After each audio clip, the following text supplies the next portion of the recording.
26 œuvres d'art sur le point d'être restituées au Bénin. Et une dernière fois avant restitution, le musée du Quai Branly les expose jusqu'à dimanche. Des œuvres, je le rappelle, pillées en 1892 au Palais des Rois d'Abomey par les troupes coloniales françaises. En attendant, elles font l'objet d'une exposition spéciale au musée du Quai Branly jusqu'à dimanche. Coup d'envoi en présence notamment du ministre béninois de la Culture, Jean-Michel Abimbola. Bonsoir. Bonsoir, Madame Paliakara. On va vous retrouver dans un instant, mais d'abord, on va écouter le président français Emmanuel Macron. C'était il y a quelques heures. Les peuples victimes de ce pillage parfois séculaire n'ont pas seulement été dépouillés de chefs-d'œuvre irremplaçables. Ils ont été dépossédés d'une mémoire qui les aurait sans doute aidés à mieux se connaître eux-mêmes, certainement à se faire mieux comprendre des autres. Ces biens de culture qui sont partis de leur être, les hommes et les femmes de ces pays ont droit de les recouvrer. Ils voient bien que certaines œuvres partagent depuis trop longtemps et trop intimement l'histoire de leur terre d'emprunt pour qu'on puisse nier les symboles qui les y attachent et couper toutes les racines qu'elles y ont prises.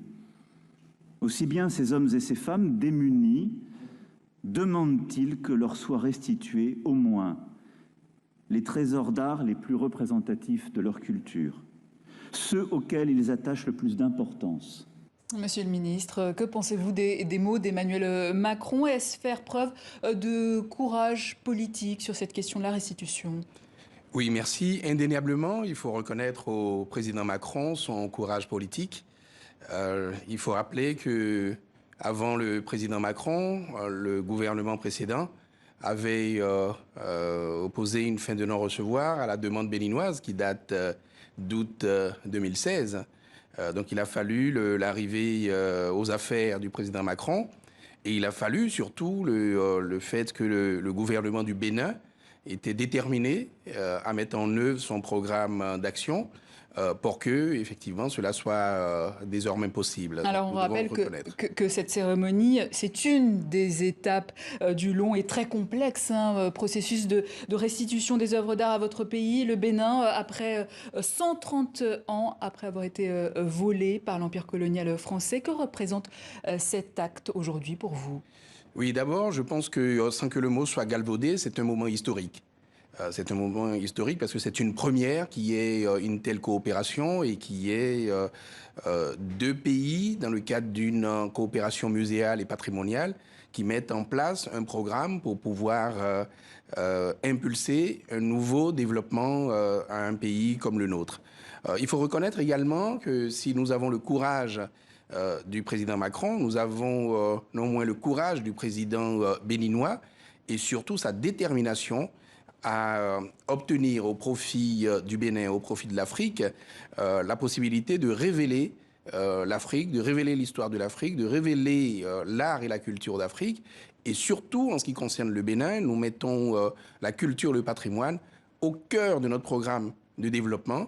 Et nous avons principalement l'agriculture et la culture. Donc vous voyez que ce n'est pas un hasard, puisqu'il y a un vaste programme que j'aurai certainement l'occasion de vous expliciter. Bien sûr, mais en attendant, Monsieur le Ministre, on parle seulement de 26 œuvres restituées. Que fait-on du coup des plus de 3000 autres œuvres d'art béninoises qui sont toujours détenues par la France? On peut même aller au-delà de 3000. Mais nous avons demandé un inventaire complet dans le cadre de la signature du programme de travail commun avec la France. C'est un début, c'est un démarrage. Jusqu'à présent, il n'y a eu aucun pays qui ait eu un tel accord avec la France. Ces 26 œuvres, c'est largement en deçà de ce qui est possible, mais nous ne sommes pas dans une revendication frontale. Nous sommes dans une coopération. Nous sommes dans un partenariat bilatéral et nous discutons avec les techniciens français, les spécialistes du patrimoine des musées, nous discutons avec les politiques et nous sommes persuadés que ce n'est qu'un début. Nous venons d'amorcer une pompe et nous sommes persuadés que nous aurons d'autres restitutions qui vont suivre. Alors je rappelle que le musée du Quai Branly détient 70 000 pièces originaires de 48 pays africains.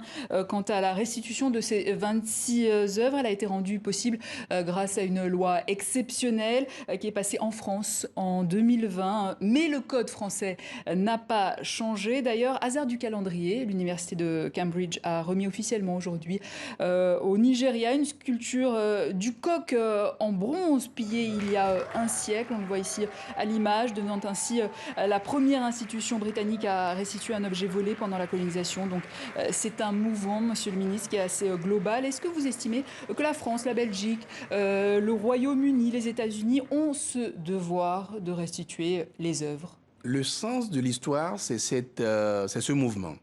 Et à mon avis, c'est irréversible. Mais à mon avis, il ne s'agit pas, évidemment, de mettre en difficulté l'économie des pays concernés. Il s'agit de voir comment, justement, ces pays peuvent coopérer avec nous pour que nos pays soient moins dépendants. Que nos pays puissent d'abord s'approprier leur histoire, leur âme, que la jeunesse d'Afrique puisse être détentrice de son patrimoine. Mais surtout, nous sommes dans une dynamique où ces œuvres seront à la portée de tous, mais chez nous. Les œuvres, évidemment, qui auront été identifiées. Nous ne demandons pas, en ce qui concerne le Bénin, que toutes les œuvres reviennent. Parce qu'il y a des œuvres qui sont qui légitimement ont leur place, certainement, dans les institutions muséales ici. Mais vous avez des œuvres moins légitimes. Vous avez des situations... De manière générale, c'est quand même important pour une bonne coopération nord-sud. Oui, absolument. Et un dialogue peut-être. Oui, nous sommes dans ce dialogue, nous sommes dans cette coopération, nous sommes dans cette nouvelle dynamique pour pouvoir construire une économie autour de cela. Il ne s'agissait pas pour nous de revendiquer ces œuvres pour aller les stocker. Il ne s'agissait pas pour nous de revendiquer ces œuvres pour les laisser à la poussière et, disons, aux dégradations. Il s'agit pour nous, le Bénin, à tout un vaste programme en matière de culture, de patrimoine et de tourisme.